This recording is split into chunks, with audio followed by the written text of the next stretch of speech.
ये चिकन कबाब बनाइए और रेस्टोरेंट के कबाब भूल जाइए। ये चिकन कबाब लिटरली बहुत ही मॉइस्ट और जूसी बनते हैं। आप इनको ज़रूर ट्राई कीजिएगा। तो आइए चलते हैं इस सुपर इजी और सुपर टेस्टी रेसिपी की तरफ।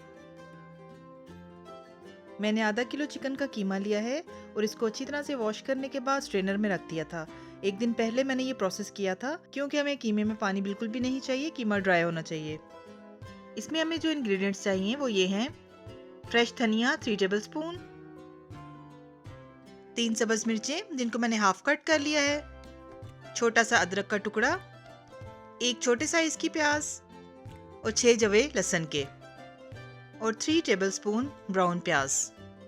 जो स्पाइसेस इसमें जाएंगे वो ये हैं: नमक 1.5 टीस्पून, सुरख मिर्च का पाउडर 1.5 टीस्पून, गरम मसाला पाउडर 1/2 टीस्पून, चाट का मसाला 1 टीस्पून, भुना कुटा हुआ ज़ीरा 1 टीस्पून, भुना कुटा हुआ धनिया 1 टीस्पून, चिली फ्लेक्स 1 टीस्पून। और इसके साथ हम डालेंगे लेमन जूस 1 टेबलस्पून, बेसन 2 टेबलस्पून, कॉर्नफ्लोर 1.5 टेबलस्पून और 1.5 टेबलस्पून दही जिसका पानी मैंने निकाल लिया है। इन सब चीज़ों को कीमे के साथ हम इकट्ठे पीस लेंगे। सभी स्पाइसेस और इंग्रेडिएंट्स को मैंने कीमे के साथ अच्छी तरह से पीस लिया है। अब हम इसको क्लिंग रैप से कवर करेंगे और 2 घंटे के लिए मैरिनेट होने के लिए रख देंगे। अगर आपके पास टाइम हो तो ओवरनाइट मैरिनेशन भी कर सकते हैं। 2 घंटे हो चुके हैं तो मैंने कीमे को फ्रिज से निकाल लिया है। कीमा बहुत अच्छे से सेट हो चुका है। अब हम इसके कबाब बनाते हैं। एक कटोरी में थोड़ा सा ऑयल ले लेंगे ताकि कबाब बनाते हुए कीमा हाथों के साथ चिपके नहीं। मैंने यहाँ पर कबाब बनाने के लिए स्ट्रॉ का यूज़ किया है। अगर आपके पास वुडन स्क्यूअर हो तो आप वो भी यूज़ कर सकते हैं। थोड़ा सा ऑयल हाथों पे लगाएंगे और कबाब बनाना शुरू करेंगे। थोड़ा सा कीमा हम लेंगे और इसका एक बॉल सा बना लेंगे कोफ्ते की तरह और इसको स्ट्रॉ के ऊपर सेट कर लेंगे, कबाब की शेप दे देंगे। स्ट्रॉ के ऊपर हम कबाब को अच्छी तरह से सेट कर लेंगे। कबाब का साइज़ आप अपनी पसंद के मुताबिक छोटा या बड़ा रख सकते हैं।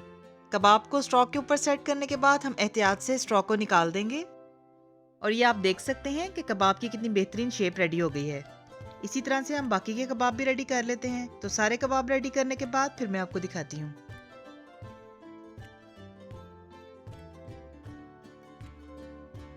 सभी कबाब बहुत अच्छे से रेडी हो गए हैं। अब हम इनको फ्राई करते हैं।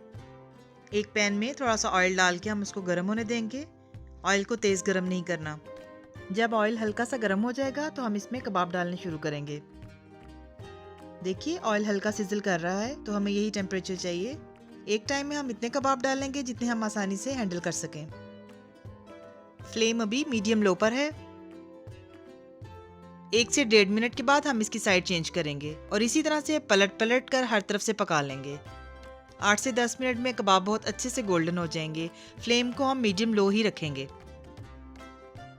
जो कबाब गोल्डन हो चुके हैं उनको मैंने साइड पर कर दिया है और अब हम बाकी के कबाब भी पैन में डाल देंगे।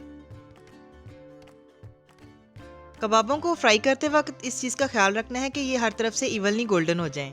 इसलिए हम साथ साथ पलट कर इनको देखते रहेंगे। जो कबाब गोल्डन हो चुके हैं और फ्राई हो चुके हैं उनको हम निकाल लेंगे। ये देखिए कितना प्यारा कलर आया है माशाल्लाह और बहुत ही ज़बरदस्त खुशबू है और इसका टेस्ट भी बहुत ही लाजवाब है। आप ट्राई करेंगे तो जानेंगे। यही रेसिपी आप मटन या बीफ के साथ भी ट्राई कर सकते हैं। सभी कबाब फ्राई होने के बाद फिर मैं आपको दिखाती हूँ। सभी कबाब बहुत अच्छे से फ्राई हो चुके हैं। आप ये देखिए कि इनका कितना खूबसूरत कलर आया है और इसी तरह से इनका टेस्ट भी लाजवाब है। अब मैं इसको डिश पे निकालती हूँ और आपको इसकी फाइनल लुक दिखाती हूँ। जी तो व्यूअर्स, कहिए कैसी लगी आज की रेसिपी? रेसिपी अच्छी लगी हो तो जायकों की दुनिया को लाइक करना और सब्सक्राइब करना मत भूलिएगा और इस रेसिपी को अपनी फैमिली और फ्रेंड्स के साथ ज़रूर शेयर कीजिएगा। इसके साथ ही मुझे इजाज़त दीजिए।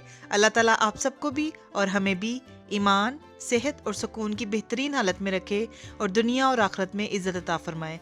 आमीन। अपना बहुत ख्याल रखिएगा। हमें भी दुआओं में याद रखिएगा। मिलते हैं नई और मज़ेदार रेसिपीज़ के साथ। अल्लाह हाफिज़।